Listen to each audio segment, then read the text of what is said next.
Memento for you today. I'm actually super excited to see that deck doing good. We have Raikou with the Odotic backing that we've been expecting to see. Magispectors, Yubel. Our meta is looking good.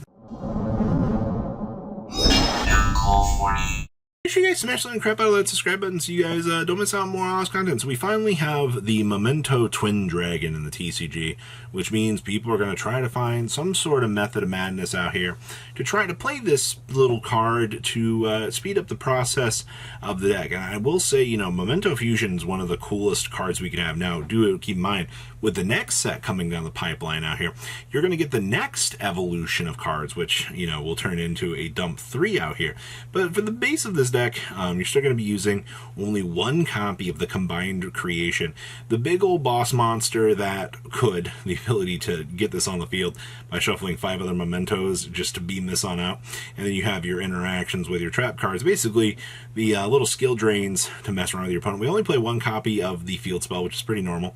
Still trashing with the triple bone party. And I see we're also playing triple copies of super polymerization. This also kind of helps, you know, maybe you need to fuse into your own memento during your opponent's turn, make a Garua or something else along the way. I mean, you have options available to you to be able to do your thing. I see we have Ghost Bell, Ghost Ogre, Cosmic Dark Rollers, and Solemn Judgments down here in the side. So most of the stuff that you want to see in this deck all kind of wrapped up with a nice little bow for you to get the chance to mess around with. And yes, we are playing one copy of the Tri-Horn Dragon.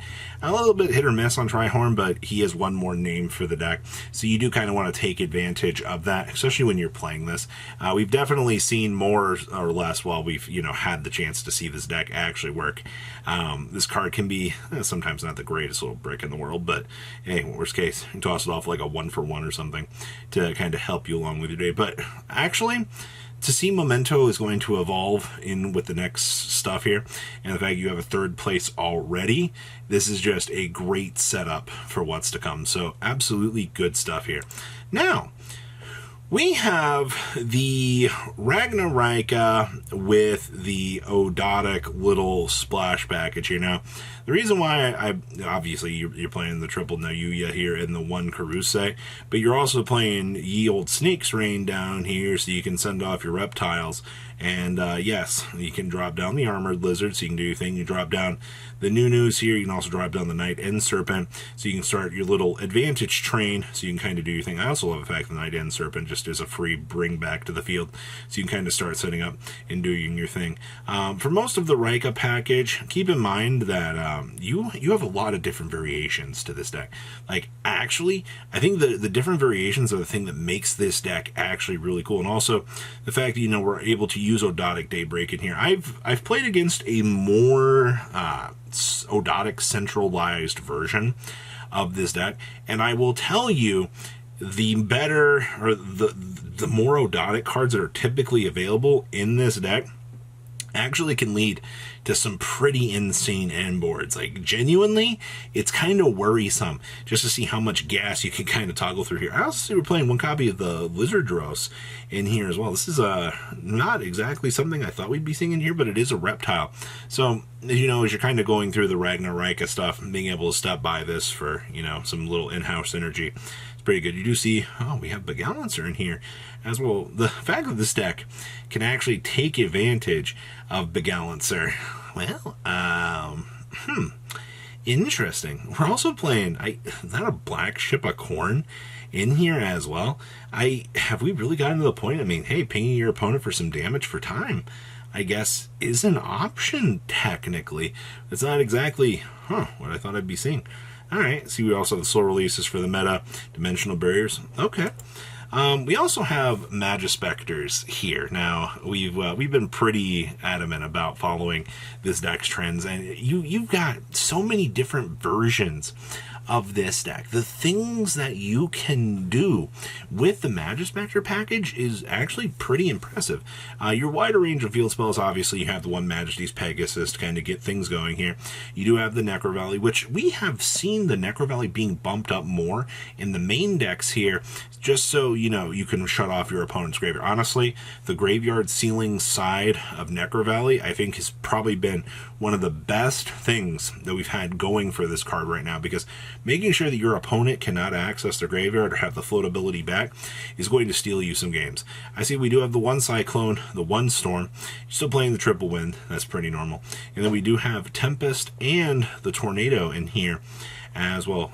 Side deck stuff, I mean, you have the Phantasmates. You want to make sure, you know, most of this link climbing environment that we've been facing here has been kind of annoying, but, you know, you do have the free little options to drop this down, sculpt your hand, get what you need, and of course, the D-barrier to turn off the more problematic cards your opponent's going to be, you know, running into.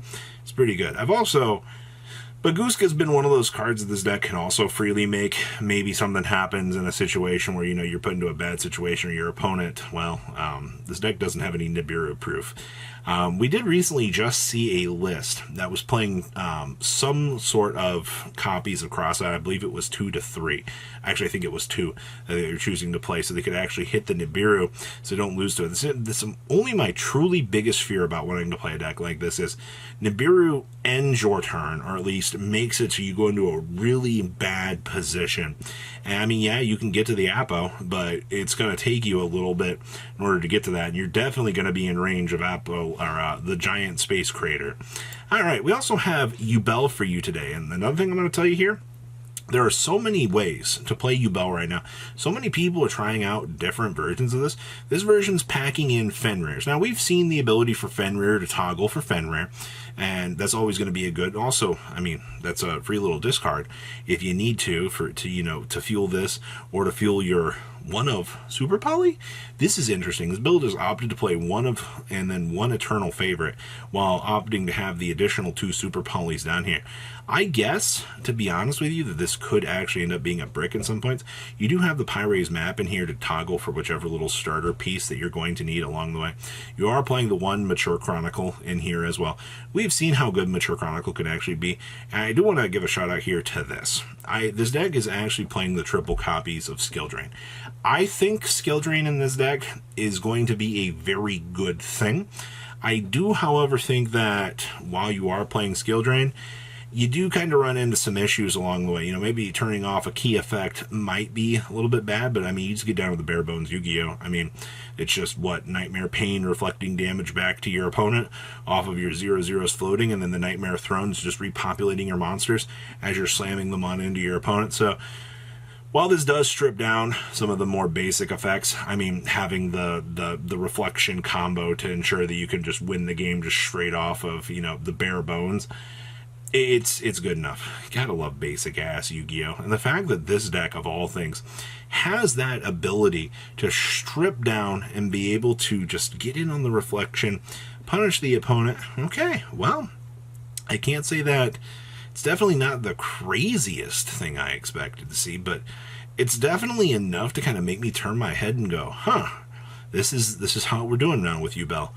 I love my basic bare bones Yu-Gi-Oh! And our last list here is Sky Strikers. This was labeled as some super secret tech out here, but you're packing in 55 cards into this. You have the Space Rocks to cover up that terrible matchup. There's the triple engage that you wanted to see, the double multi-roll. You have the triple upstarts in here. Gotta love the auto spells. There's the chicken game for the free draw power. But this build is playing some interesting things. You're actually playing the triple different dimension ground in here. I guess this is just, obviously you want to make sure you can see this off a trap trick. I guess now this deck has to go first, and you have to high roll, you know, as many trap cards as you can. I will say, though, the Black Goat Laughs is an insane card. Being able to declare and blink any monster that the opponent might actually be able to pull out that's going to be an issue, actually is kind of insane. You gotta love turn skips. I also say, hey, this duelist is actually main decking D-barriers. Technically playing 5 D-barriers here. Thanks, Trap Trick, for allowing that to actually happen. You know, I understand why they're doing this. The trap cards are very strong right now. And you do need those power cards to be able to blink those options away from your opponent, or you're just going to have a very bad time. But that's just Yu-Gi-Oh! Really in a nutshell. Also, no thrust in here whatsoever. I find that kind of interesting, but you do feel like they could use little extra options. Also, LOL, the one there can only be one. So what do you guys think about these particularly interesting decks? There's a lot of things to kind of see along the way here, but it's cool to see the developments in the meta. I'm going to say that every single video. Someone's going to be like, oh, Robbie, you know what you're talking about? Yeah, we're looking at changes in the meta. You guys have a good rest of your day, all right? Peace. patrons. Thank you.